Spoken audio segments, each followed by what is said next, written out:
এটা সেন্ট মার্টিনের অনুরূপ একটি তার চাইতে বড় আয়তন নিয়ে এখানে একটি দ্বীপ জেগে উঠেছে। নতুন যে দ্বীপটি আমাদের সমুদ্রের বুকে জেগে উঠেছে এটা আমরা জানতে পেরেছি 2017 সালের 4 ডিসেম্বর। যেহেতু ডিসেম্বর মাসে আমরা জানতে পেরেছি তখন এটার নামকরণ করা হয় ভিক্টোরিয়া আইল্যান্ড হিসেবে। তো এখন পর্যন্ত আমরা যতটা জানতে পেরেছি এটার আয়তন হচ্ছে 2.5 থেকে 3 বর্গ কিলোমিটার। এই 3 বর্গ কিলোমিটার জায়গাকে যদি আমরা বনায়ন করতে পারি আমাদের যে সমুদ্রে মহীশোপানে যে অগ্রযাত্রা সেটা আরও খানিকটা এগিয়ে যাবে এবং আমরা ব্লু ইকোনমিকে কাজে লাগানোর জন্য এটি আমাদের অত্যন্ত গুরুত্বপূর্ণ একটি পয়েন্ট হিসেবে বিবেচিত হবে। আমরা এখান থেকে সমুদ্রের সম্পদ আহরণ, মৎস্য আহরণ, বিভিন্ন কাজে আমরা ব্লু ইকোনমিটাকে আরও বেশি ত্বরান্বিত করতে পারবো। আমরা এই মুহূর্তে এইখানে 400টি গোল গাছ, 300টি ঝাউ গাছ এবং 100টি কেওয়া গাছের চারা রোপণ করছি। এগুলো যদি টিকে যায় বা জীবিত হতে পারে আশা করি বনায়নটা খুব দ্রুতই ত্বরান্বিত হবে। আমরা এখানে এসে দেখেছি জেলেদের মাধ্যমে মাছের পোনা এবং বিরল প্রজাতির কিছু প্রাণী ধ্বংস হচ্ছে। এটি আমি অবশ্যই আমার ঊর্ধ্বতন কর্তৃপক্ষের দৃষ্টি আকর্ষণ করব। তাদের পরামর্শ এবং নির্দেশক্রমে আমি যথাযথ আইনি পদক্ষেপ গ্রহণ করব। সাগরকন্যা কুয়াকাটা একটি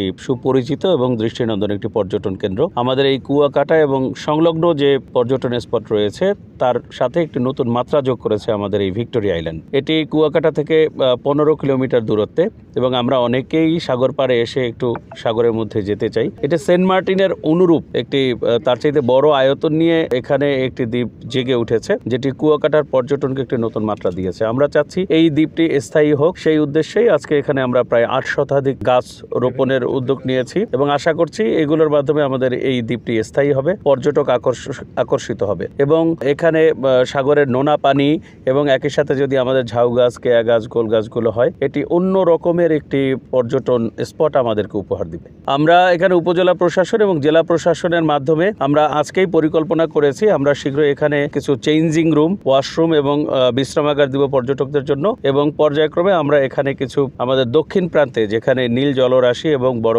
ঢেউগুলো দেখা যায় ওখানে আমরা কিছু মাচাং সিস্টেমের কটেজ করব পর্যটকদের আগ্রহের জন্য। একটি জেটি করার পরিকল্পনা রয়েছে এবং সবচেয়ে বড় যে উদ্যোগটি আমরা নিতে যাচ্ছি সেটি হচ্ছে এই দ্বীপে যাতে কেউ পলিথিন, প্লাস্টিক এবং পরিবেশের জন্য ক্ষতিকর কোনো দ্রব্য নিয়ে প্রবেশ করতে না পারে তার জন্য একটি নীতিমালা করে দিব আমরা।